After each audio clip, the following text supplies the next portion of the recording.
Hello. We're reading Storytime today. We're reading Monsters, Inc. Monsters, Inc. Yeah. Disney Pixar's Monsters, Inc. All right, ready? Ready. James Sully Sullivan. Oh, the buttons don't work anymore.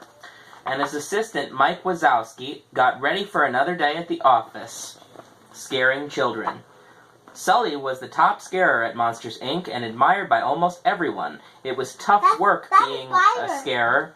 He had to sneak through children's closet doors. Yes, that's a spider. He had to sneak through children's closet doors and scare them. Then their screams were captured.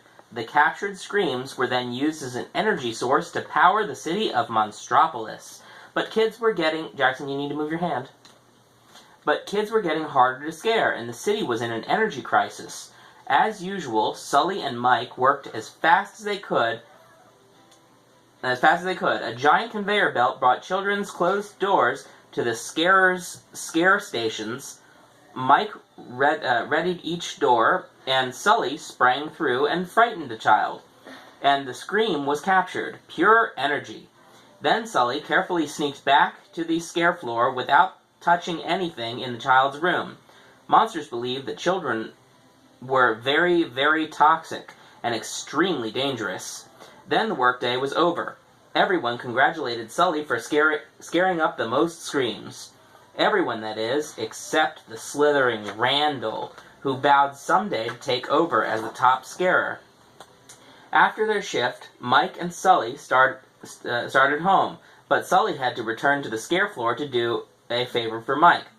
On the empty scare floor, Sully found a closet door with its light activated and ready to go. Jackson, I can't see through your head. It was a direct light link to the human world. A monster could be inside and in trouble, or a child could sneak through at any moment. Sully opened the door and peeked in. "Hello? Is anybody in there?" he whispered. Suddenly, Sully heard a noise behind him. He spun around, and it was a little girl. He could not believe his eyes. No child had ever entered the monster world. Jackson, I can't see through you. This was disastrous. Sully carefully tried to put the little girl back into her room, but she was too fast for him. Sully panicked. He quickly stuffed the child in a duffel bag and ran to find his friend Mike. By the time Sully found his friend at a nearby restaurant, the child had escaped from the duffel bag. The city was in a state of emergency. The Child Detection Agency, CDA, combined the entire city looking for the child. Through the confusion, Sully and Mike managed to find the child and sneak back to their apartment. By the time they was Inside their apartment, Sully and Mike tried to figure out what to do with the child, but the little girl did not know she was dangerous to monsters. She skipped happily around the apartment while Mike and Sully avoided her. As Mike pleaded with the child to sit still, he tripped. This made the little girl laugh. When she laughed, power surged through the building. All the lights lit up and then quickly dimmed. Soon the child grew tired and crawled into Sully's bed. She showed Sully a picture that she had drawn earlier. It was a picture of another monster. "Hey, this looks like Randall," Sully said, then paused. "Randall is your monster?" he asked the child. Sully began to think that maybe the little girl was not dangerous after all. Then Sully had an idea. "Listen," he told Mike, "what if we could just put her back in her door?"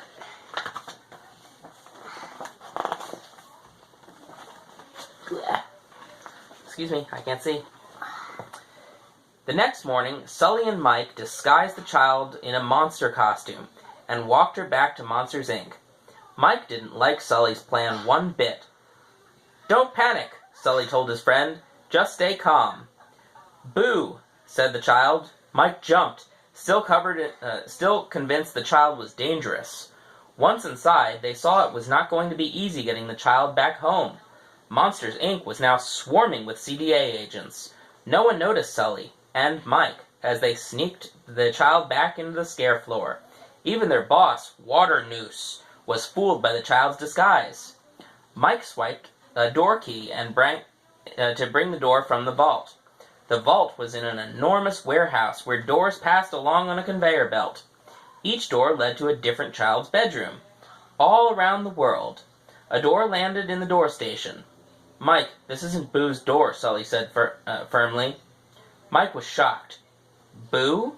Sully? You're not supposed to name it. Once you name it, you start getting attached to it." As the two argued, Boo walked off. When Sully realized she was gone, he ran to look for her. Yeah, cool. Separated from Sully and Boo, Mike ran into Randall, who cornered him.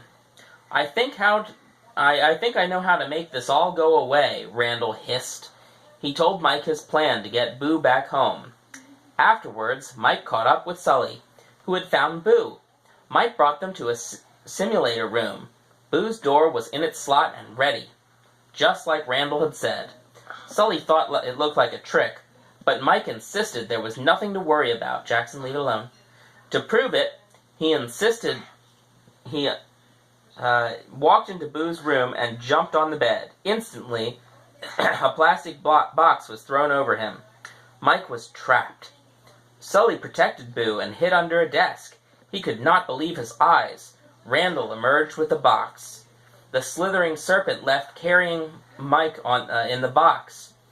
Quietly, Sully and Boo followed Randall to a secret chamber deep inside Monsters, Inc., where Mike was strapped to a strange-looking machine. Randall planned to use the machine to steal children's screams. He was going to test the machine on Mike. Sully sneaked into the room and rescued his friend. The three quietly scampered out of the room and went to find Water Noose and tell him about Randall's plan. Monster! When suddenly, Mike and Boo found Water Noose. Sully explained everything about Randall and his evil machine. Water Noose sighed and led them to a door. Just then, Randall appeared. He opened the door, revealing a snowy mountaintop. "Sir, that's not Boo's door," said Mike. "I know. It's yours," growled Water Noose as he pushed Sully and Mike through the door and slammed it shut. There was no way back, and Boo was still with Randall. Stuck in a blizzard, Mike and Sully met another banished monster, the Yeti. He took them back to his cave. Mike was very upset with Sully. He threw everything away. Mike explained to the Yeti over a stupid kid. Sully was sad, knowing it was his fault they were banished. More troubling, he had lost Boo, maybe forever. When the Yeti mentioned a nearby village, Sully's eyes lit up. As if he could only get to the village, he could find a door back to Monstropolis and Boo. A while later, Sully was riding down the mountainside in a makeshift sled. Mike stayed behind, still angry with his friend Sully. Turn the page. Sully burst through a closet door and back into Monsters, Inc. He raced to Randall's secret lair and found Boo in the scream machine. "Kitty!" Boo cried with glee. Sully let out an enormous roar and freed Boo. Randall and Water Noose stood by helplessly as Sully smashed Randall's machine. Sully then raced away with Boo under his arm. Randall chased after him. Soon, Sully and Boo bumped into Mike. He tried to explain to Sully that he did not want to lose his best friend. Mike had followed him back to make up. Sully quickly grabbed Mike and Boo and ran off. Randall was hot in their trail. On the scare floor, they found Boo's door, moving along the vault's conveyor systems high above them. They jumped onto a passing door and rode it to Boo's door. Sully, Mike, and Boo were headed straight for Boo's door when it suddenly veered off in a different direction, and Randall was quickly climbing after them. Sully and Mike had to get the conveyor belt to move faster. Mike looked at Boo. "Make her scream," he said. Sully hesitated. "Not enough power. Make her laugh." Mike turned to Boo and socked himself over the head. Boo giggled loudly. The conveyor belt started up again. All the doors on the grid powered up. Sully grabbed Boo and they jumped in and out of the doors from continent to continent, but Randall was too fast.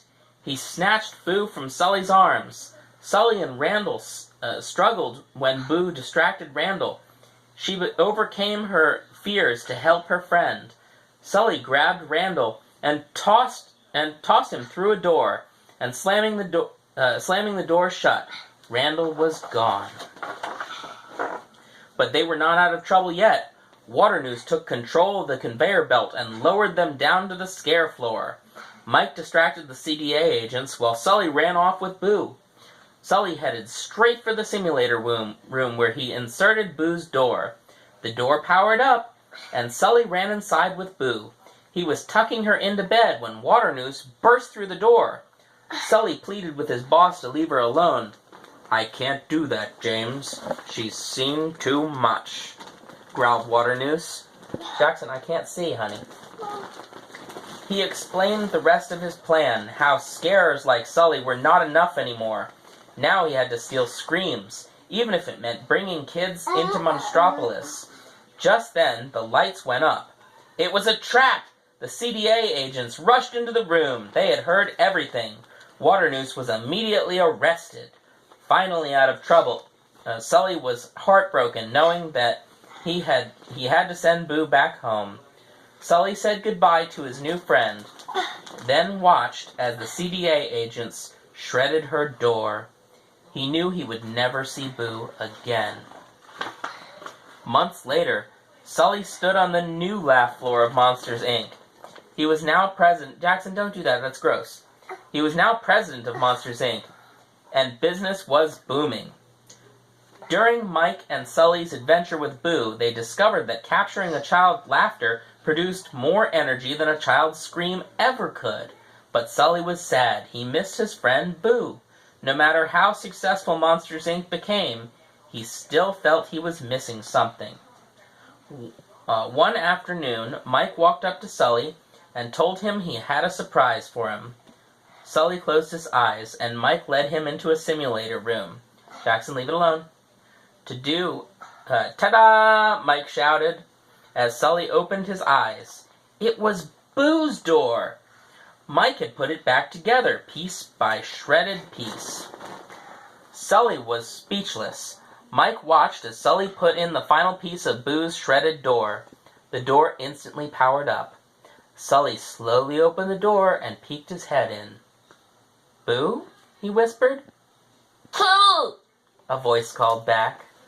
The end. No, that's not the end. That is the end. No, that's Say bye-bye. No. Bye-bye. No, this is the story. Bye-bye. See ya.